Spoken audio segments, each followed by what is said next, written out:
Fiona Johnson.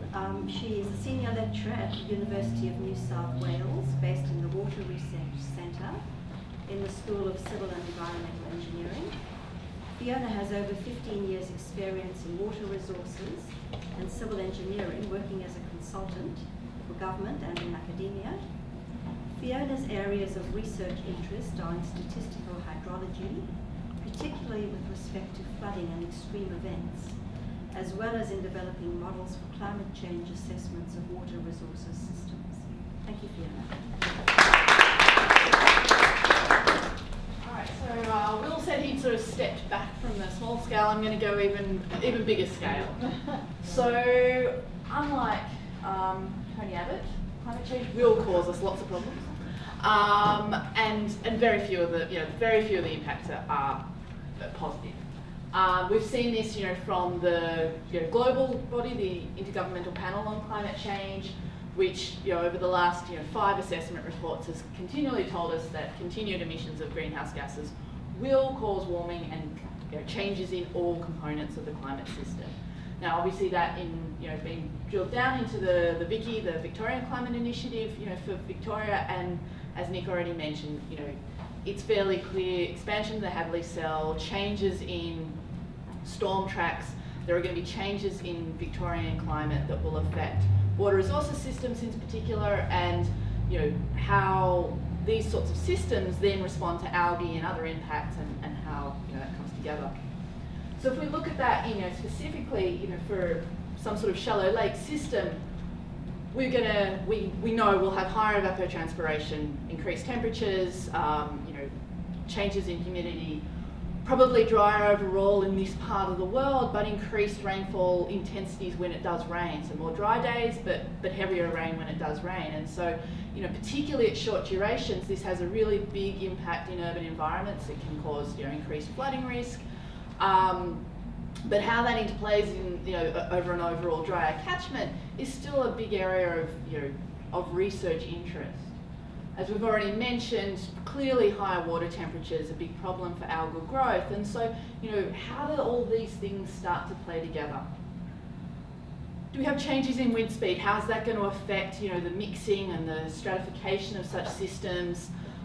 These are some of the questions where there's not much in the literature. There's a little bit in terms of the impacts of tropical cyclones on algal growth, but very little in terms of differences in prevailing wind directions and how that might affect the design of these sorts of systems. And so this is really where we're trying to take climate science through to engineering design. So we're not just stopping at, well, these are the changes, but this is how then you change the designs and make them more resilient to climate change.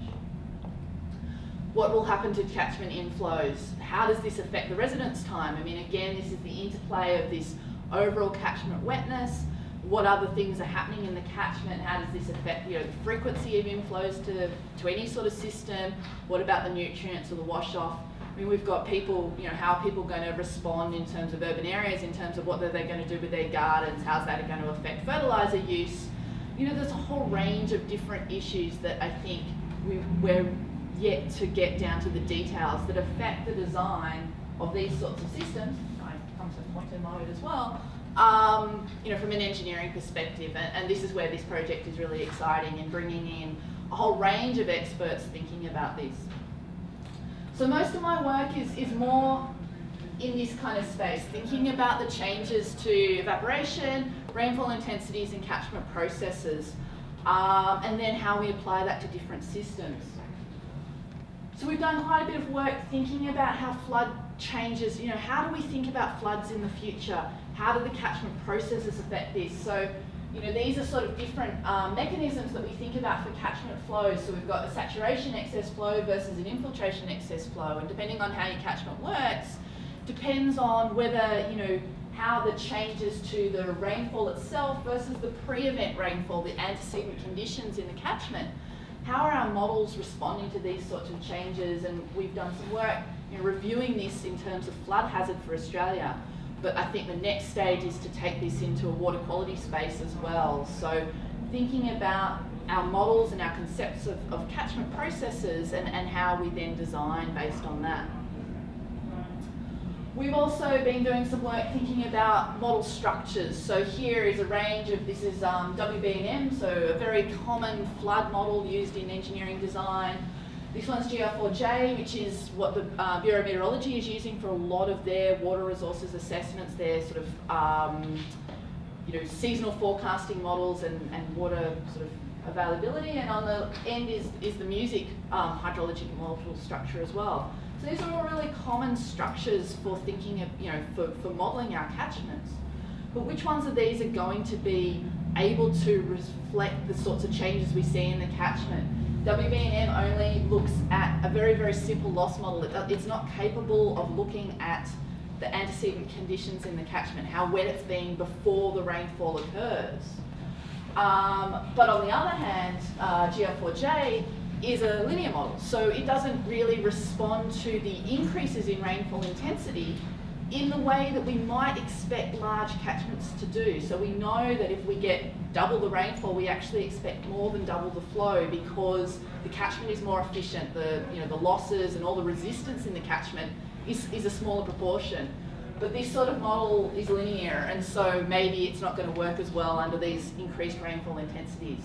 So thinking about robust model structures is something that's really interesting to me and my research group at the moment, and something that I think we can sort of apply to these sorts of projects, thinking about then the downstream design of structures and how consultants and developers are presenting these designs to Melbourne Water, are the methods that they're using the best that we can do.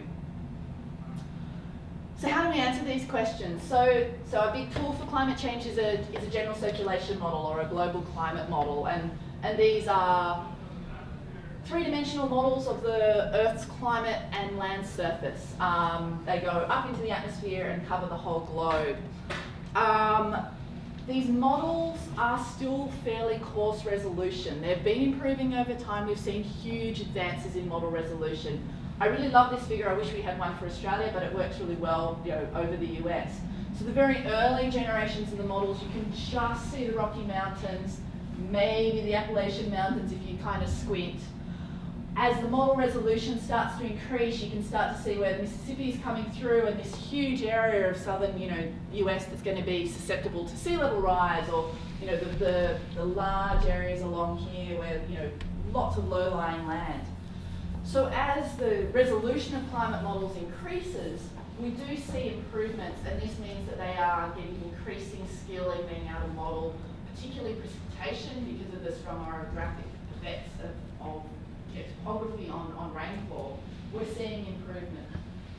However, it's still not coarse enough. The best resolution climate models still are around 80 to 100 kilometres, so it's a pretty coarse resolution when you think that the whole of Melbourne CBD is just a single grid cell.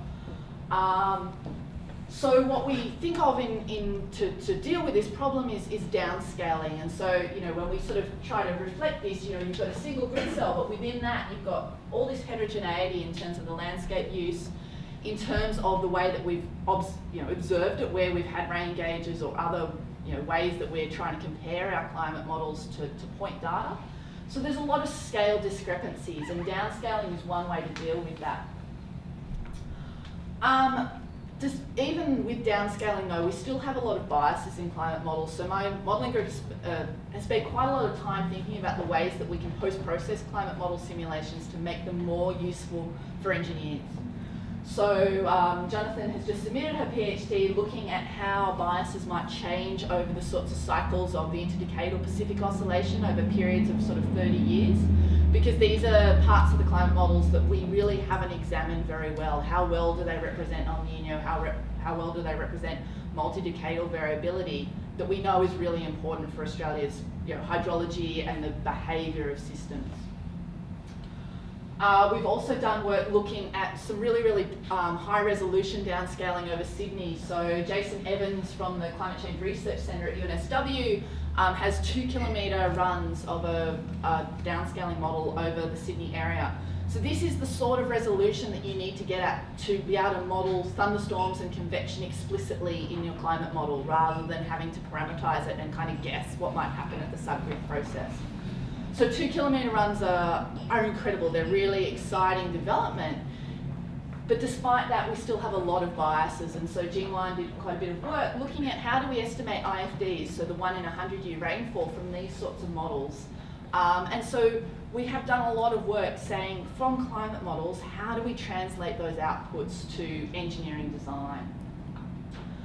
And then we've got methods that can take our coarse scale methods and sort of disaggregate it down to scales that we're interested in as well. So we've looked at a whole range of different methods to make climate models more useful for engineers.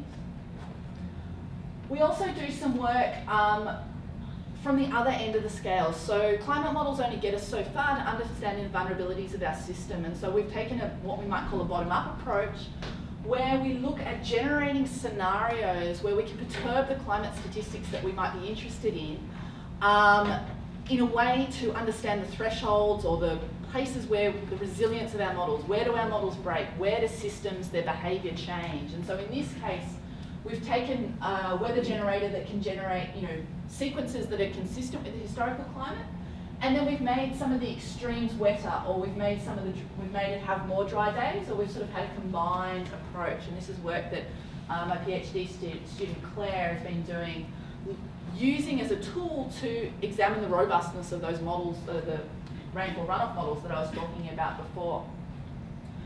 With that, what she's been able to do is look at, well, given two models, how much do their results, how different are their results in these future climates under different conditions. So here we've got more dry days, here we've got wetter wet days. When it rains, the rain is heavier.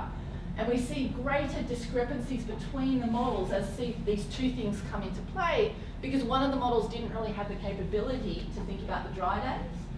But we get big differences in the peak flow compared to the average flow, because the second model had that linear response versus the non-linear response to the really heavy rain.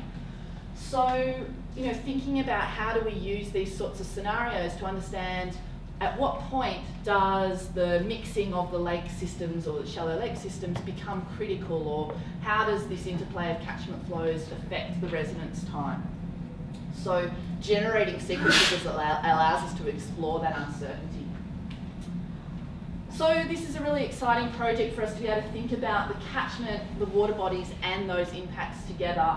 And I think really provide some really cutting edge climate science impact work, because the work that's been done to date for algae and water bodies has been quite broad brush. So I think we can get some really detailed engineering design into these projects and ultimately improve the resilience of our designs to make the management of these systems an easier job for everyone involved. So thank you.